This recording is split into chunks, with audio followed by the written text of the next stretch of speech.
Um tema cada vez mais em pauta e mais relevante. Criminalização da homossexualidade e preconceitos de um modo geral é o tema do Entre Linhas de hoje.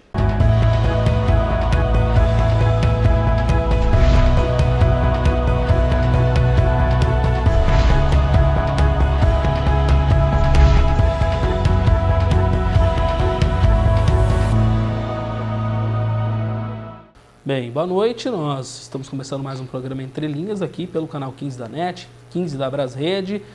Você pode também nos acompanhar nas páginas da TV Univates, no site univates.br/TV ou também no Facebook na página da TV Univates. Você acessa lá a nossa live no Face também para acompanhar o programa. Bom, como eu já disse na abertura, nós vamos falar sobre esse tema super importante, a criminalização da homossexualidade, que acontece em alguns países, e também algumas mudanças de lei, algumas novidades que nós temos aí quanto a homossexuais, quanto à possibilidade, por exemplo, a questão da identidade e também sobre preconceito de um modo geral, principalmente nessa área, é o que nós vamos abordar hoje. Sobre isso, quem vai falar, nossos convidados, que a gente já agradece a presença, é a Malu Bismarck, transexual, está aqui presente no programa, e também Inauã Ribeiro, ela que é bolsista de mestrado em ensino do programa de pós-graduação de ensino da Univates, formada em História e também, como eu já disse, é mestranda na área de ensino, então daqui a pouco a gente vai também conversar com ela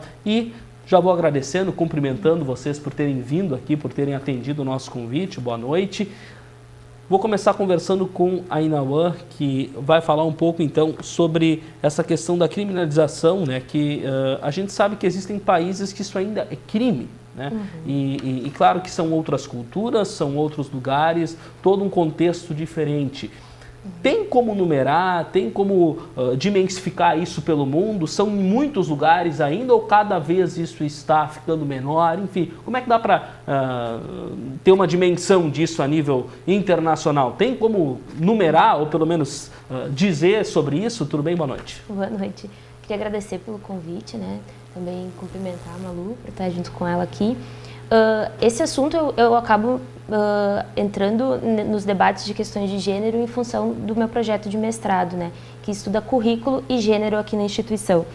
E um dos materiais com que a gente vem trabalhando no ciclo de debates que a gente está fazendo aqui é um manual de comunicação LGBTI. E nesse manual ele traz um mapa da Associação Internacional de Lésbicas, Gays, Bissexuais, Pessoas Trans Intersexuais, que fala sobre a questão da criminalização. A última atualização deles foi em maio de 2017. Aqui nesse mapa que eles apresentam, são 72 estados que criminalizam, entre vários níveis de penalidade, né, considerando também a pena de morte. Tem aqui 85 estados que têm leis de proteção e vários países, 47 especificamente estados, que reconhecem então a orientação sexual das pessoas. Considerando que esse mapa fala da orientação sexual, né, que diz respeito às relações, né, se a gente se relaciona com uma pessoa do mesmo sexo ou não que a gente. O Brasil, por exemplo, ele se insere nos países que têm leis de proteção. Eu acredito que talvez atualizaria pelo reconhecimento desde do ano passado, né? Enfim, porque a união estável hoje, o casamento já é reconhecido pelo Supremo, né? Muito bem, importante ter esse mapeamento, né, de como isso é pelo mundo. Eu vou cumprimentar a Malu também, que gentilmente atende o nosso convite.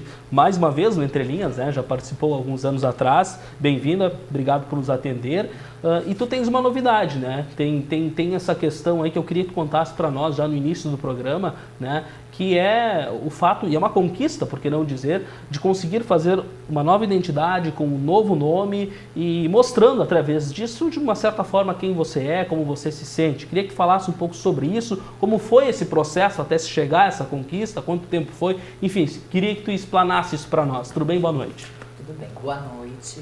Também quero agradecer o convite, também estar junto dela.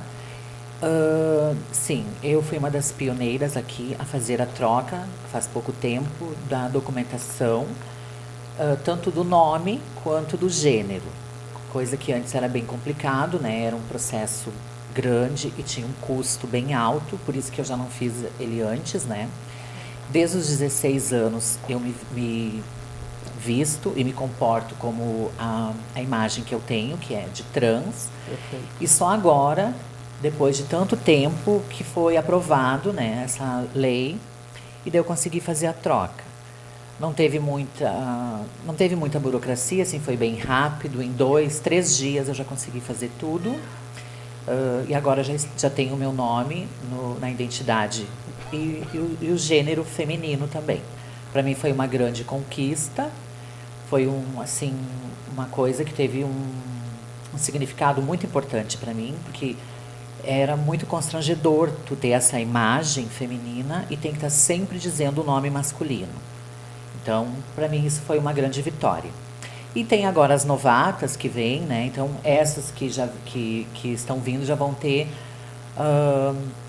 essa facilidade, né, de trocar e não vão precisar viver esse preconceito que eu vivi por 30 anos da minha vida, assim. Então, eu estou muito feliz com essa conquista e agora tocar o barco, né? Muito aproveitar. bem, muito bem. E foste a pioneira aqui na região, portanto? Ou uma das pioneiras. Em Lajeado, assim, eu fui a primeira que fui procurar, né, para fazer.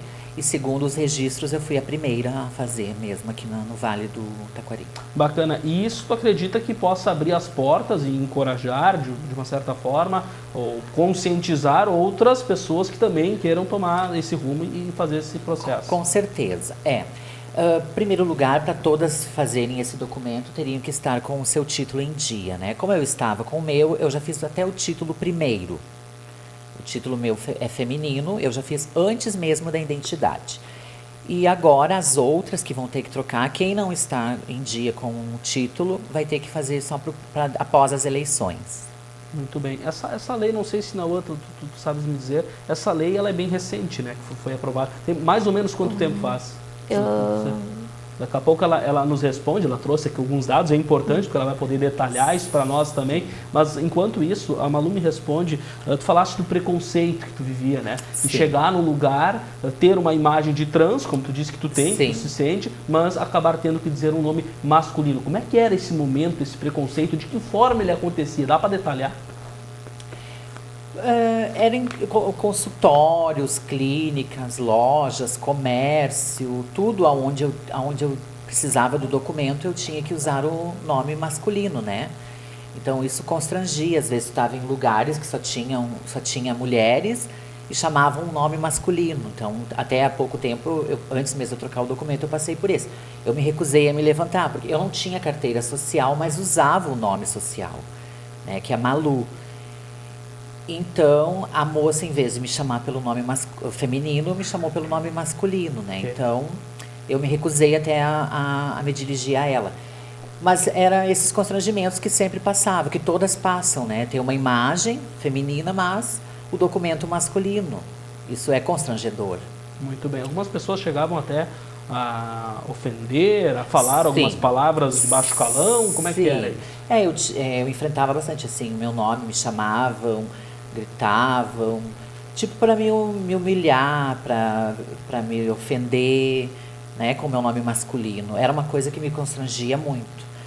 Mas, infelizmente, como assim eu não tinha condições financeiras de fazer esse processo, eu fui deixando, né, e enfrentando esse preconceito. Então, no dia que eu consegui trocar, para mim foi uma felicidade, uma emoção única, que não tem preço. Olha só que legal, que importante isso, né, para a pessoa. Não, conseguiste aí mais ou menos quanto tempo a lei foi aprovada? Eu até poderia ter esse dado aqui, agora não tem. Então, foi uma ação direta de institucionalidade, então, que foi em 1º de março de 2018. Então, esse ADI, o que ele fez? Ele desburocratizou o processo. Então, para a pessoa antes poder mudar a identidade dela, o nome e o gênero, ela precisava entrar com um processo judicial solicitando, e ela ainda tinha que ter um laudo de identidade de gênero autodeclarada de psicólogos ou psiquiátricos para poder fazer essa mudança.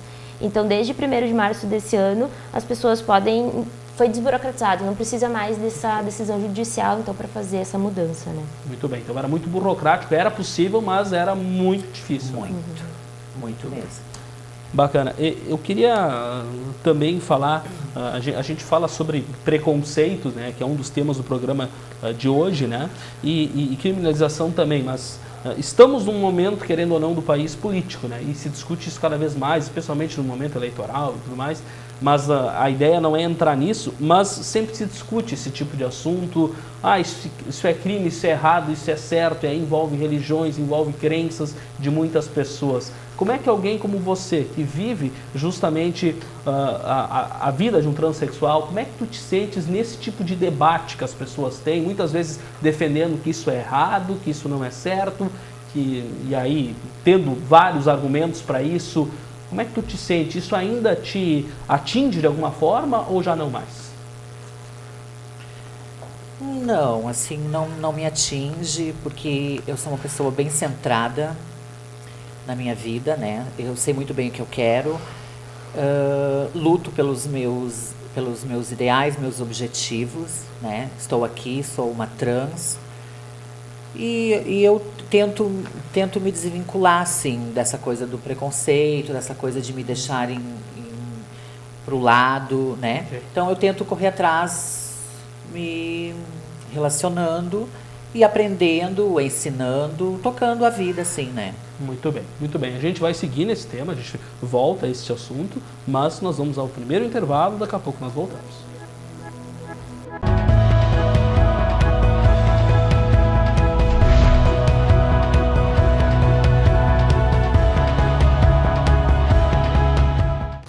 De volta ao programa Entre Linhas, TV Univates, canal 15 da NET, 15 da Brasrede, Arroio do Meio, e também nós estamos pelo Facebook, também transmitindo o programa, e ainda nós estamos no site univates.br/TV, são as tuas diversas maneiras aí de nos acompanhar. Hoje estão nos acompanhando aqui, são convidados a Malu Bismarck, transexual, e também Inauã Ribeiro, ela que é formada em História e mestrando em Ensino, e fala também sobre esse tema super importante que nós estamos discutindo hoje, a criminalização da homossexualidade, que está em 72 países ainda, e claro que é um tema ainda que se fala muito, inclusive aqui no nosso país, e especialmente o preconceito, né? A gente vai falar sobre este tema.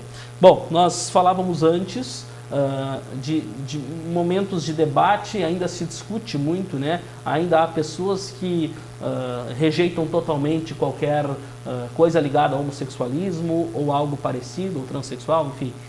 Me fala, Inauã, a tua opinião sobre isso, como é que tu enxergas e como é que tu também recebe esse tipo de debate? Existe isso muito na rua, dentro das casas? Enfim, como é que tu vê esta situação? E claro que esse momento político, eu disse antes no outro bloco, né, ele até aflora mais esses debates, até pelo que a gente percebe. Como é que tu entende, como é que tu vê esse quadro? Bom, eu tenho um olhar que vem tanto do curso de História, né, por ter estudado História, quanto um olhar de professora que atua dentro da sala de aula.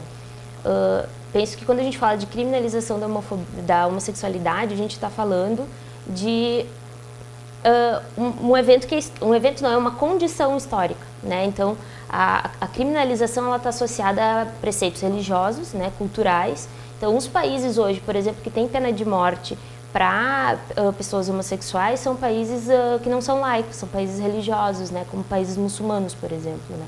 Então isso tem a ver com o processo histórico, com o processo religioso, cultural. Então penso que a gente precisa entender que, né, se a homossexualidade ela é criminalizada, tem um processo histórico. Então, eu acho que é muito mais importante, talvez, a gente falar de descriminalização da homossexualidade. A gente entender que isso é um avanço histórico, né? É uma questão de a gente melhorar enquanto civilização, né? Enquanto pessoas educadas e que convivem em sociedade. E também penso que é preciso falar no sentido do que eu vejo, por exemplo, nas escolas ou até mesmo dentro da universidade, né? Infelizmente, a gente tem projetos como a Escola Sem Partido, né, que é a escola da mordaça, que não quer que os professores falem sobre determinados assuntos dentro da escola. A gente tem candidatos que apoiam assassinato de pessoas trans, sendo que isso é uma incoerência extremamente grande. A gente ter um candidato à presidência que faz apologia ao crime, por exemplo. Né? O Brasil hoje, ao mesmo tempo em que é o país que mais consome, um dos países que mais consome pornografia com pessoas trans, é o país que mais mata pessoas trans do mundo, né? Então, hoje, se a gente for falar na expectativa de vida de pessoas trans, a gente está falando de 35 anos de idade, enquanto que, por exemplo, no Vale do Taquari, as pessoas têm uma expectativa de vida de 85. Isso é inaceitável, que a gente hoje tenha essa condição para as pessoas trans. Então, penso que é um assunto emergente, é um assunto urgente para que a gente fale, principalmente quando a gente chega perto de eleições presidenciais, porque querendo ou não, o chefe de Estado representa todo um povo, né? E fico pensando que se a gente opta por votar, por exemplo, numa pessoa que resolve matar pessoas trans, a gente está falando de um país que aceita a violência, né? Que aceita, que vai contra os direitos humanos, que vai contra a Organização das Nações Unidas, que prevê que isso é um crime, né? Então, penso que isso é um assunto extremamente emergente que a gente precisa conversar mais com ele para conscientizar melhor as pessoas. O fato do Brasil ser laico, é claro que ele abre, né? Não é um país religioso, é claro, essas leis, elas como a criminalização, ela não existe, a pena de morte para trans, enfim, ela não existe, mas também o Brasil é uma grande mistura de ideias, de religiões, e de uma certa forma uma grande parte da população ainda muito conservadora. Isso é perigoso a ponto de se gerar conflitos. Você que estuda história também deve saber muito sobre isso. Ou seja, o fato de um país ser laico, na verdade, não é que ele não tem religião, e sim que ele tem muitas ideias diferentes, ou pessoas que são ateias, por exemplo, ou não têm religião, mas esse conflito de ideias no mesmo lugar, no mesmo espaço, ele não gera ainda mais violência ou depende muito, não tem muito a ver? Bom, acho que tem duas coisas que a gente precisa sempre pensar quando a gente fala de Brasil, né? Primeiro, que o nosso Estado é um Estado democrático de direito, né? Que ele garante direito às pessoas, principalmente o direito à vida, né? Por isso que a gente fala em direitos humanos. E outro, a questão que eu não sei se eu concordo que o Brasil é laico. A gente tem uma Constituição que prevê que o Estado seja laico. Perfeito. Mas no momento em que a gente tem juízes em que tem uma cruz, mas não tem, por exemplo, deuses de religiões de matriz africana, quer dizer que o nosso Estado ainda não é laico, ele ainda é um Estado religioso. É também importante a gente diferenciar que o Estado laico não é um Estado ateu, né? Que o Estado ateu, ele nega, ele não permite que haja a manifestação da fé, da religião. E o Estado laico, pelo contrário, ele é um Estado que garante que qualquer pessoa e de qualquer religião possa professar sua fé, até mesmo, por exemplo, fazer uma oferenda numa esquina, né? Então, isso são expressões de fé, e um Estado laico, em tese, garante esse direito para as pessoas por ser um Estado democrático de direito. Infelizmente, a gente tem hoje muitos discursos de ódio, né? A gente tem desde casos de assassinato de pessoas trans, como por exemplo, pessoas que botam fogo em terreiros, né? Então a gente tem sim conflitos, eles já acontecem, eles não vão acontecer, eles já vêm acontecendo na história do nosso Brasil. Então a gente tem que tentar conquistar e ampliar os nossos direitos, porque infelizmente eles não estão efetivados, né? Então tem pessoas que ainda não entendem que, por exemplo, a gente pode votar, que todas as pessoas podem votar, né? Que voto universal, por exemplo, nem sempre foi universal para todas as pessoas. Universal antes era dito, por exemplo, só para homens que têm condições financeiras. Não quer dizer que antes nem homens com determinada classe social poderiam votar, né? Então a gente precisa olhar para esses processos, sempre entendendo que ele tem toda uma história por aí e que a gente ainda está conquistando. Acho que a gente ainda tem que lutar pela efetividade de um Estado laico, né? Quando a gente fala, por exemplo, da identidade das pessoas trans, a gente está falando da efetividade desse Estado laico, né? E da garantia do direito das pessoas. Mas isso ainda é uma luta, porque por mais que a gente tenha uma decisão do Supremo Tribunal, a gente ainda tem legisladores que querem ir contra esse tipo de coisa, né? A palavra é tolerância, né? Porque as pessoas podem manifestar a sua fé e podem até ter determinada crença que daqui a pouco não condiz com determinadas ações de outras, mas o respeito, a tolerância... Isso não dá o direito da pessoa violentar, matar, né, de discriminar em qualquer espaço público. Se na sua religião você não pode ser uma pessoa trans, então você não vai fazer a transgenerificação, né? Agora, não quer dizer que você possa intervir na vida das outras pessoas. Uma coisa que eu sempre falo, e tu tocou nisso e eu me lembrei agora, a questão desse processo de evolução que a gente vive, ou seja, às vezes a gente vê uma pessoa, por exemplo, mais idosa, que tem determinados preconceitos que nós mais jovens já não temos mais. Isso mostra de que, e eu sempre penso, e vê se tu concordas comigo, que a gente também tem que levar em conta que daqui a pouco uma pessoa de 80 anos de idade foi criada em uma época que certas coisas nem se sabiam que existiam. Por exemplo, a existência de gays era uma coisa que alguns sabiam, e nós mais jovens já convivemos através da mídia, através das informações que nós temos com isso muito mais, ou seja, a chance de a gente ter uma cabeça muito mais aberta para isso é muito maior. É preciso também, e queria a tua opinião sobre isso, relevar nesse sentido, de que daqui a pouco alguém que nasceu há muitos anos atrás possa ser talvez mais machista ou talvez mais preconceituoso em algumas áreas. Isso também, vocês que estudam isso, relevam? Eu penso que a abolição da escravidão, por exemplo, ela é antes da nossa república, né? Nosso estado é um estado republicano. E ela foi antes, e ainda tem pessoas que são racistas. Pois é. Né? Então, acho que independente de questões geracionais, as pessoas precisam entender que elas vivem num estado, numa sociedade e que existem leis. Né? Então, não é porque eu acho que eu posso. Existem leis que regram a nossa conduta, a nossa relação, e a gente precisa entender isso, né?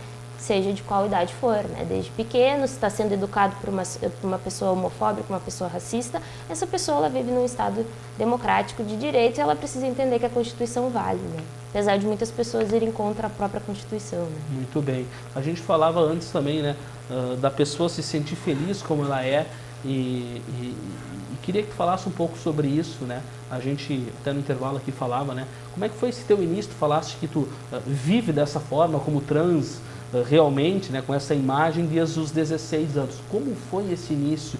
E aí eu falo até junto à tua família, como é que foi a tua criação, como é que foi para a tua família, foi bem aceito ou não? Enfim, conta um pouco sobre isso que talvez muita gente queira saber. Sim. Assim, desde criança eu me descobri já por atração, né, por pessoas do mesmo sexo. E ali pelos 13, 14 anos, eu fui entendendo mais o que seria isso, né? E pelos 15 anos eu resolvi me assumir, e a minha família não aceitou. Hoje em dia eles toleram, mas eles não aceitam, não me apoiam em nada que diz a respeito a essa vida que eu escolhi. E foi muito difícil, assim, para mim, o meu início, mas eu tive uma boa educação, eu não me queixo sobre isso. Eu aprendi o que era o certo, o que era o errado, das outras coisas da vida. Então, mesmo eu querendo ser uma trans, eu sabia que eu não queria ser uma pessoa que fizesse mal às outras, como um marginal, qualquer outra coisa, assim. Então, mas a minha família não aceitava que eu me assumisse como homossexual. Então, eu saí de casa, saí do berço da família e saí para o mundo, aonde eu vivo até hoje. Muito bem. Importante, a gente está com o tempo curto já neste bloco, vamos encerrar ele. No terceiro bloco a gente retoma esse assunto e amplia também mais sobre esse tema importante do Entre Linhas de hoje.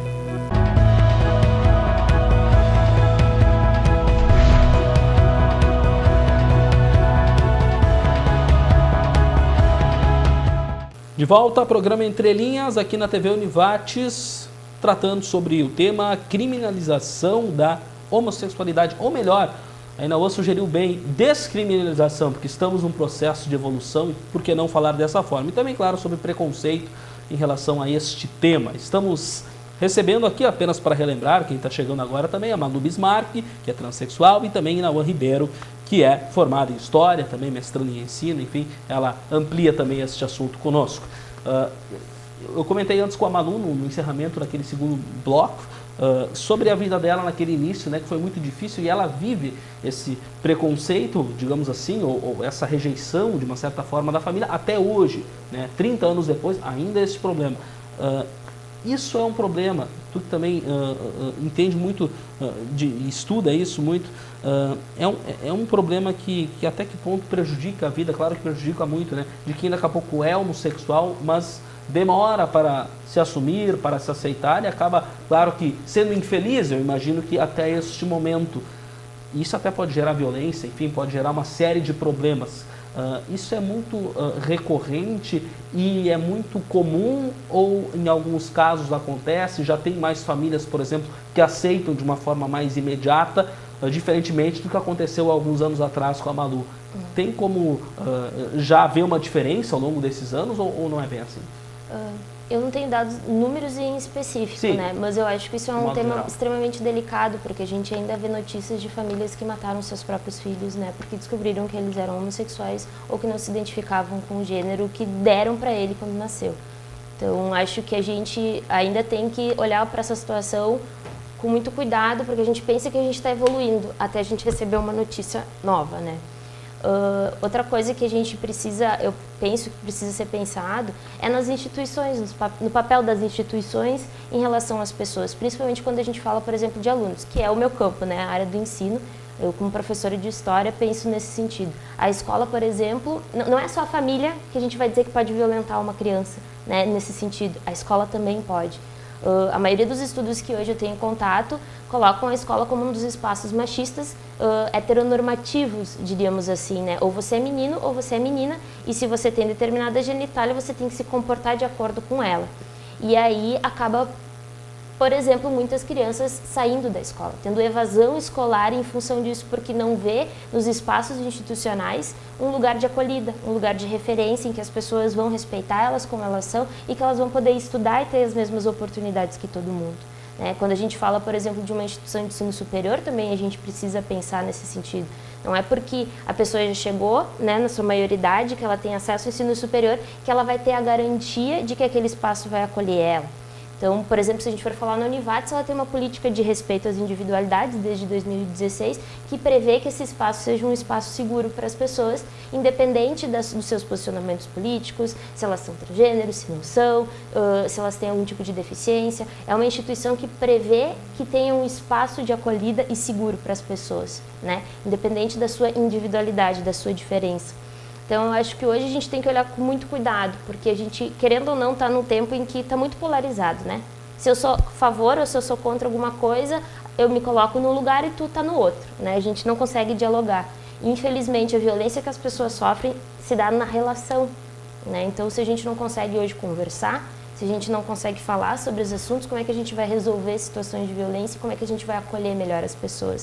Se a gente não consegue conversar, né? Então, eu acho que eu não tenho números para te dar, mas eu acho que a gente ainda tem que tomar muito cuidado, né? Seja porque os últimos casos que vieram, por exemplo, de mãe espancando o filho até a morte, de pai que bateu com a cabeça o filho,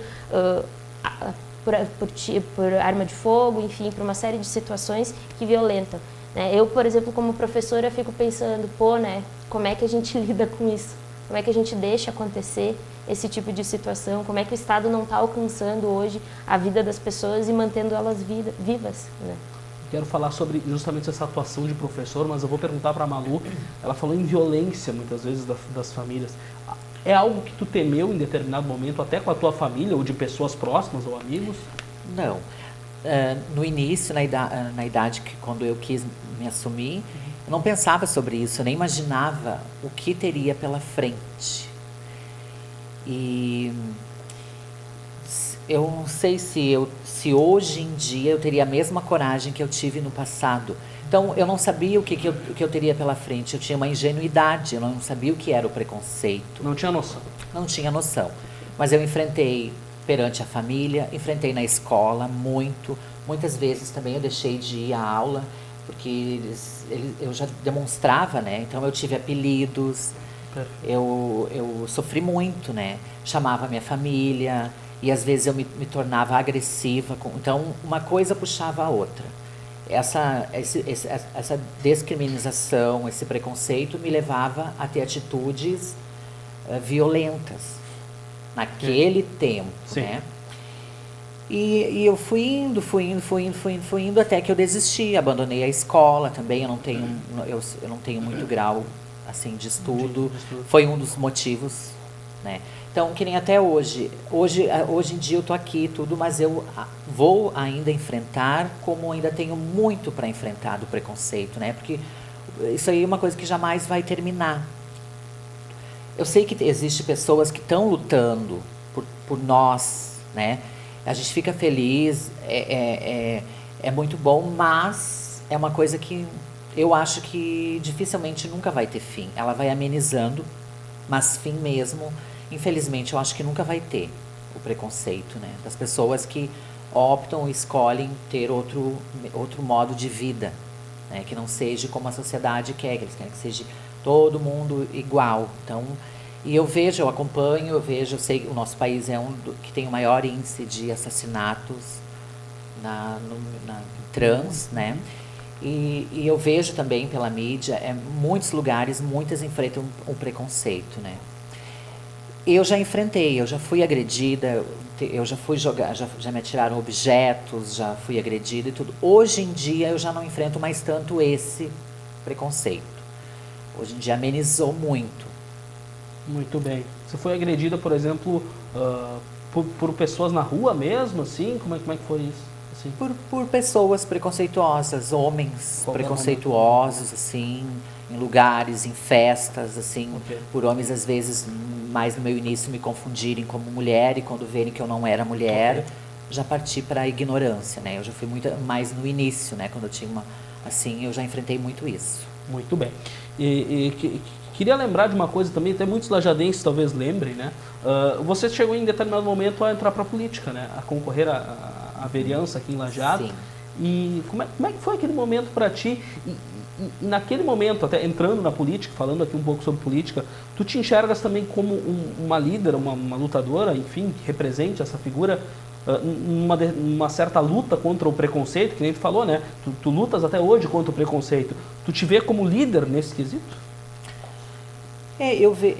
Assim, a política foi uma coisa que muito me sondaram, me rodearam e queriam muito que eu fosse para ter uma pessoa do meio LGBTI participando, né? Que vários partidos colocaram uma pessoa do meio LGBT. Ok. E eu fui convidada, né? Eu não gostei muito. Foi uma experiência que eu tinha uma imagem sobre a política e quando eu estive dentro dela eu fui ver que não era aquilo. Eu não gostei. É uma coisa muito... São muito falsa com as pessoas, eu acho, que essa parte da política. Eles querem demonstrar uma coisa que não é verdadeira. Te decepcionou? Me decepcionei, assim, com tudo que aconteceu, tudo que eu vivi naquele tempo.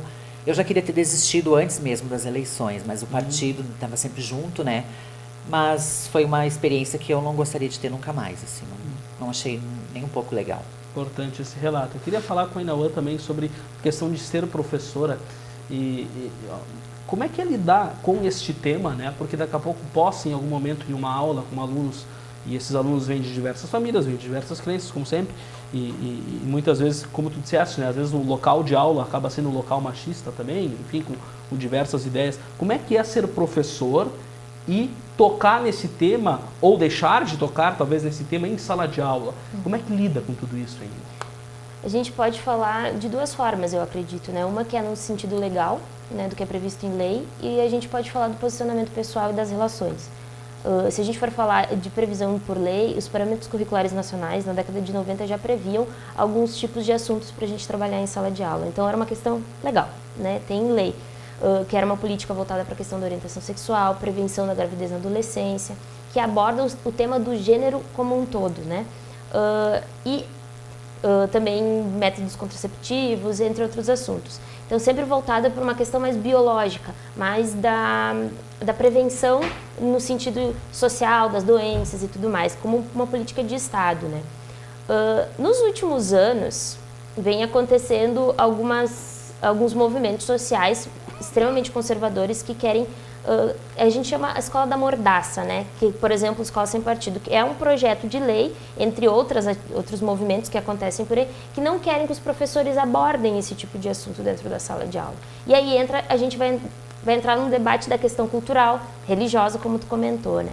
Eu acredito que um professor, ele lida com pessoas, ele lida com estudantes, né? E uma das principais responsabilidades dos professores, que é previsto em lei, é zelar pela aprendizagem desses alunos. Então, eu como professora, por exemplo, eu não posso discriminar um aluno pela orientação sexual dele ou pela identidade de gênero, porque eu preciso zelar pela aprendizagem dele. Então, eu tenho que garantir que ele tenha um espaço seguro, saudável, para que ele aprenda. Então, um professor que discrimina um aluno, que não garante um espaço de segurança, ele é um professor que está indo contra a lei, né? Ele está indo contra a própria profissão. Então, isso é um primeiro ponto. Como o Estado brasileiro é um Estado laico, e a escola ela é pública, ela deve seguir a lei brasileira.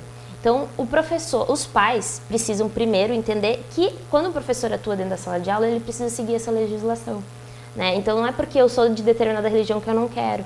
A única disciplina que prevê algum tipo de escolha, e se eu não me engano estava se discutindo isso com a questão da BNCC agora, era o ensino religioso, né? Mas o Estado prevê que essa criança esteja até os 16 anos dentro da sala de aula. Então, se é um tema previsto, vai ser um tema trabalhado, né? Se é um tema dos direitos humanos previsto pela nossa Constituição, vai ser abordado, né? Então, a gente precisa entender em que dinâmica a escola está inserida. Ela está inserida dentro de um Estado que se responsabiliza pelos direitos humanos. Então, a família, ela pode ensinar outros valores em casa, mas a escola, ela precisa privar e zelar pela aprendizagem desses alunos e também pela execução da lei, né? Então, eu penso que o papel do professor está muito atrelado à legislação e também ao cuidado para essas crianças, para zelar pela condição de aprendizagem dentro delas da sala de aula, né? Muito bem. Intervalo, daqui a pouco tem mais desse tema aqui no Entre Linhas.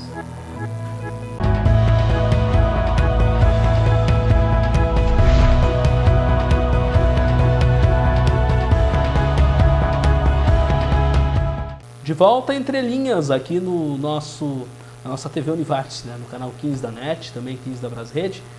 Como eu já disse, também pelo Face, pelo site univates.br/TV. Nós temos aqui no programa, só para atualizar aqui, a Malu Bismarck, transexual, e também a Inauã Ribeiro, que é formada em História e também mestrando em Ensino. Malu, quero te pedir uma coisa, não sei se tu tens em mãos aqui, falaste antes da identidade, a gente até não teve esse momento, não sei se tu tens aqui em mãos, como é que é o teu nome da identidade, me fala um pouquinho sobre isso também, mostra aí para o nosso pessoal, se tu tiveres aqui em mãos, e a gente lembra, né, que a Malu conquistou isso, né, de conseguir a identidade. Se não tiver agora em mãos também não precisa. Sim, acho que caiu. Daqui a pouco a gente consegue pegar. Malu, me fala como é que é o teu nome então na identidade, né? E enfim, tu já falou da importância que isso teve para ti, né? E enfim, e o porquê também desse nome, enfim, como é que foi essa mudança aí? Sim, o nome de batismo, ele foi uma homenagem feita ao médico que fez o meu parto, que minha mãe fez, né? Que eu também não gostava muito, que é um nome muito masculino, era Jorge Maurício. Jorge Maurício. Agora eu troquei oficialmente, é Maria Luísa, e continuo o mesmo sobrenome de batismo. E o gênero também, que de masculino passou a feminino, mesmo eu sem eu ter feito a troca de sexo, né? Que é uma coisa que eu pretendo agora para o próximo ano, já fazer isso. Daí que eu quero fazer na Argentina. Estou decidida agora a virar transexual mesmo, que no momento eu sou travesti. Eu vou ser uma transexual daí.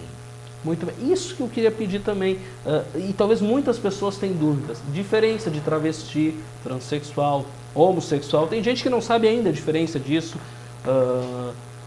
Tem como explicar pra gente de uma forma bem resumida, assim? Sim. Tem gays, okay, né? Tem gays, travesti, o travesti é que se traveste, que usa as roupas femininas, porém continua com o sexo masculino. Perfeito. A transexual é que faz a operação, a troca, né? E no caso, eu ainda tenho a sexo masculino, então eu sou travesti. Pretendo virar transexual. Fazer a troca daí. Muito bem. Então, está aí essa explicação que é importante, porque pode ser uma dúvida, muitas pessoas ainda têm dúvida, ainda não conhecem a diferença, pelo menos a nomenclatura disso, né, correta, e é importante também que a Malu explique isso pra gente. E a gente falava também antes, né, sobre a escola, a aula, né, como é que tu lida com isso, mas eu queria ainda te perguntar, e daqui a pouco tu também tem um tema importante aqui para falar. Tem grupos religiosos que eu já vi que falam, por exemplo, sobre ecumenismo, que falam sobre união de religiões e tudo mais, e a gente começa a perceber, e até dentro de religiões cristãs, algumas pessoas, alguns líderes religiosos já mais abertos, pelo menos no discurso, né, de que a gente não pode julgar, mesmo que uma pessoa, por exemplo, seja homossexual. Eu lembro que há um tempo atrás até o Papa Francisco, né, o líder da Igreja Católica, falou sobre isso, que quem sou eu para julgar um homossexual, se ele é uma pessoa boa, se ele é uma pessoa caridosa, quem sou eu para julgá-lo? Isso vocês enxergam como? Pode-se dizer que dentro das religiões há uma divisão também de pessoas mais intolerantes e outras mais tolerantes? E pode-se dizer que isso é um fio de esperança também? Acho que isso é um cenário complexo. O meu TCC do curso de História foi História das Religiões e Religiosidade sobre Ecumenismo, né? Também coordenei aqui dentro da Univates a Pastoral Universitária Ecumênica e participei da Rede Ecumênica de Juventude. Então eu conheço esse movimento mais ou menos por dentro. Perfeito. Só que ecumenismo e diálogo ecumênico, diálogo interreligioso surge dentro do direito canônico da Igreja Católica. Né? Então, o ecumenismo é previsto por eles o diálogo entre religiões cristãs, entre cristãos. Então, eu sou católico, tu é luterano, a gente vai dialogar. E o diálogo interreligioso é com pessoas e com líderes de outras instituições que não sejam cristãs.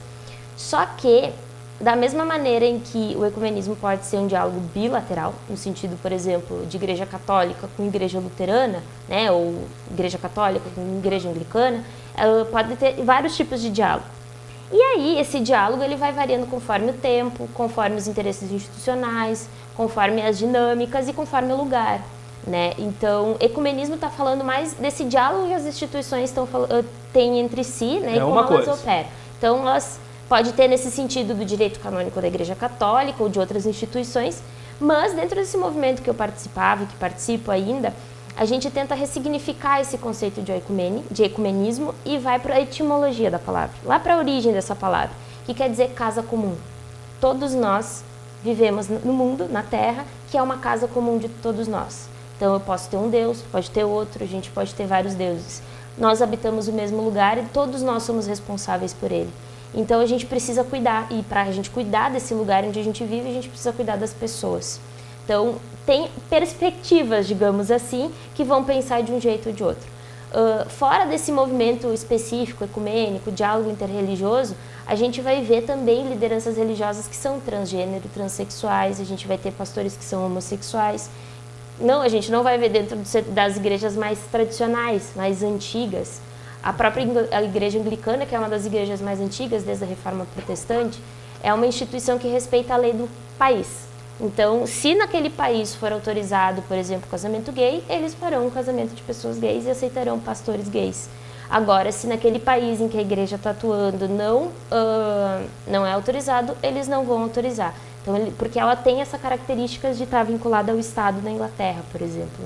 Então, cada instituição, em cada lugar, em cada tempo, vai ser diferente. E também tem a questão do posicionamento pessoal das pessoas, né? Que cada pessoa vai se relacionar com a sua fé, com o seu Deus e com a sua igreja de uma forma diferente. Tem algumas pessoas que escutam o seu pastor, o seu padre, e vai sair dizendo o que ele fala, né? Tem pessoas que se o Papa disser, a gente obedece. Agora tem pessoas que não, que vão seguir determinados dogmas, determinadas verdades que elas acham que tem que ser. Eu acho que isso é muito complexo, né? Se a gente falar de religião, a gente vai estar falando de pessoas, de instituições, de lugares, de tempos históricos diferentes, né? Muito bem. Queria que falasse também, até a gente falava, tu trouxe esse tema aqui para nós, da política institucional aqui, né? Que existe. Como é que ela funciona neste assunto, política da diversidade, não me lembro exatamente a nomenclatura, mas me fala um pouco sobre isso. Então, no ano de 2016, a instituição, com o Conselho, fez uma resolução, que é a 146, da reitoria, e ela foi oficializada, então, dia 19 de dezembro de 2016. Essa é a política de respeito às individualidades em diferentes dimensões. O que isso quer dizer? Vou voltar lá para o início dela. Em que ele se resolve, então, aprimorar e promover um ambiente de aprendizagem acolhedor e de respeito para todos os membros da comunidade acadêmica, respeitando as características de cunho étnico-racial, religioso, cultural, territorial, físico, geracional, de diferentes expressões de gênero e de sexualidade, de opção política, de nacionalidade, dentre outras.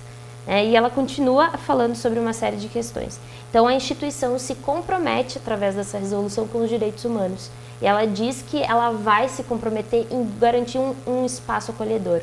Ao mesmo tempo em que ela se compromete com isso, ela também cria mecanismos de denúncia, né? Como, por exemplo, a ouvidoria. Então, se a Malu se sentir ofendida aqui dentro, ela pode ligar para a ouvidoria da Univates e fazer uma denúncia, né? Então, a instituição se compromete em verificar que todas as pessoas sejam respeitadas, independente da sua individualidade. Que todos nós temos direitos de estar aqui, mesmo não sendo estudante, né? Mesmo que eu não seja funcionário, mesmo que eu não seja estudante, que eu seja só um visitante, eu também tenho esse direito. Está previsto na resolução, né? Essa resolução, para mim, no mestrado, então, eu ensino, ela tem um caráter pedagógico e curricular, né? Para mim, ela é um currículo. Como assim? No momento em que a instituição tem esse documento, as pessoas podem se usar dela para poder atuar. Por exemplo, hoje eu estou fazendo um ciclo de debate sobre questões de gênero dentro da universidade. Se eu não tivesse essa política, talvez eu pudesse ter um processo negado por debater esse tipo de assunto aqui dentro da instituição. No momento em que existe essa resolução, a gente pode estar falando sobre esses assuntos e ninguém pode nos negar esse direito, né? Então ela nos garante muitas coisas. Uma das coisas que também essa resolução prevê diz respeito, por exemplo, ao banheiro. Ela diz assim, ó, permitir, de acordo com a identidade de gênero de cada sujeito, o uso de banheiros, vestiários e demais espaços segregados por gênero. Então, se eu tenho uma identidade de gênero que é feminina, eu posso ir no banheiro feminino. Se eu tenho uma identidade de gênero masculina, eu posso ir no banheiro masculino. E eu acredito que a instituição também esteja buscando agora um banheiro que seja neutro, para as pessoas que não se identificam nem com o banheiro, nem com a identidade de gênero feminina e nem com a identidade de gênero masculino, né? Porque essa resolução está prevendo esse direito e essa garantia para as pessoas que vêm aqui. Na prática, está próximo de acontecer ou ainda não? Só a instituição pode nos responder. Pode nos responder. Muito bem. Muito bem. Importante, né, a gente trazer essas novidades dessa política que já existe, então, aqui na instituição e de novidades que podem vir por aí. Então, Malu, queria que também tu falasse sobre isso. Esse debate, certamente, quanto mais se debate esse tema, eu imagino que para ti também seja cada vez mais confortável e seja bom para você que vive esse dia a dia, que as pessoas conversem de uma forma muito séria, muito ampla e respeitosa sobre esse tema, como ela promove eventos e aqui na Univates também começa a se ter essa política. Ou seja, se na principal universidade que forma pessoas aqui no Vale do Taquari se discute isso de uma forma muito séria, certamente para a tua vida isso tem uma certa relevância, né, Malu? Sim. Voltando a essa do banheiro, eu também já passei muito constrangimentos, que no tempo passado eu era obrigada a ir no banheiro masculino com essa imagem. Eu era obrigada a ir no banheiro masculino. E daí eu reclamava, tudo, depois da outra vez me conseguiram um outro banheiro para mim ir diferenciado, né? Hoje em dia já esse preconceito, eu particularmente já não passo mais, assim. Eu frequento o banheiro feminino. Mas também já passei, quando ela comentou, lembrei. Importante esse relato. Tem um pioneiro, né, que agora vive, já é uma pessoa mais idosa, mas é o primeiro homem transexual, né? Me fala um pouco sobre isso, porque ele passa também por um momento difícil, estamos aí nos últimos minutos, até para a gente só citar também ele, e para não esquecer. Me fala um pouco sobre a história dele também, se a Malu quiser falar sobre este pioneiro que eu não me recordo o nome, Jorge, né? Aqui no Brasil ele... João Nery. João Nery, desculpe, já esqueci, a minha memória é ótima. Fala um pouquinho sobre ele. O João Nery, ele foi o primeiro homem transexual do Brasil. Ele fez a sua cirurgia no tempo da ditadura, no período que isso era proibido. E ele, inclusive, perdeu o registro dele como psicólogo na época. Hoje, o Conselho Nacional de Psicologia, Federal de Psicologia, já se desculpou, pediu desculpas por isso, porque impactou diretamente na vida dele, né? Ele continuou depois trabalhando como professor. E hoje, chegando à fase mais avançada, né, que ele está idoso, ele enfrenta um tratamento de câncer. Então, eu fui numa palestra dele mês passado e ele comentou que ele está aproveitando essa fase da vida dele para escrever um livro sobre a vida das pessoas trans na velhice. Porque isso, no caso dele, ele é a primeira pessoa trans que chega na velhice e que precisa usar o serviço público de saúde. E aí ele vai relatando como é que o serviço público de saúde não está preparado, como os profissionais de saúde não estão preparados para lidar com pessoas trans, pessoas que não estão. Ele fala, por exemplo, que os médicos são os que menos conseguem lidar com essa situação, né? Então, algumas áreas, como por exemplo, enfermeiros, conseguem lidar muito melhor que alguns médicos, né? E então ele vai fazendo esse relato e ele está dizendo, está divulgando que está escrevendo esse livro, então, para falar sobre a vida de uma pessoa trans na velhice, que é um assunto totalmente novo e que as pessoas não estão preparadas. Porque as pessoas trans, elas vão começar a viver, a gente vai conseguir os direitos para as pessoas continuarem a vida até mais distante e vão precisar desses serviços quando chegarem na velhice, assim como todos nós, né? Muito bem, então nós estamos chegando ao nosso final, né? Malu, obrigado por nos acompanhar aqui no programa. E se tu tiveres algum recado também para deixar para o nosso ouvinte, especialmente sobre esse tema preconceito, que é uma coisa que tu viveu e vive ainda de qualquer forma, né? Te convido a dar esse recado também e já agradecendo a tua presença também aqui no Entre Linhas. Bom, eu também fico grata ao convite de ter participado desse assunto, que é muito interessante, né? E o meu recado é que as pessoas, que as famílias apoiem, aceitem quem eles têm na sua casa, que eu acho que o preconceito ele deve ser combatido já dentro da família para depois ir para a rua. Eu acho que é isso. Eu acho que as pessoas têm que se amarem mais e se aceitarem como são. Bacana aí esse recado também. Nauã também, obrigado pela presença aqui no programa. Também agradeço pelo convite. Muito bem. Nauã e a Malu, então, que participaram. desse tema que nós falamos, né, sobre homossexualidade e também preconceito de uma forma geral. E a gente agradece também a você que nos acompanhou aqui no Entre Linhas, tá certo? Boa noite.